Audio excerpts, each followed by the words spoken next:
Randy Honkum, the import of Alaska.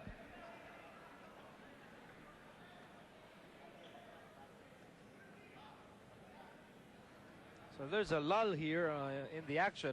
May slick portion dun sa under goal.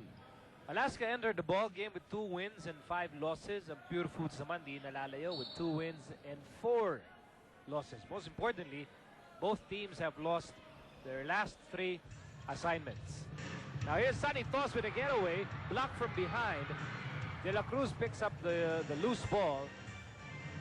Here's Carriazo. Holcomb against Richard Yee. Tumulong si Ralimi and Holcomb had nowhere to go. Second block in the ball game para dito kay Reda Ralimi. 3 fouls in all. Here's Raimundo against De La Cruz. Inside, Richard Yee!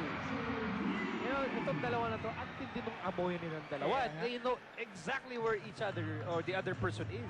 Kaya itong si Richard G, pag pumupuntos to, napakalaking bonus na para sa Pure Foods. So lamang na lamang ang Pure Foods dito. And here's Miller with a turnaround. May tulakan doon, may tulakan.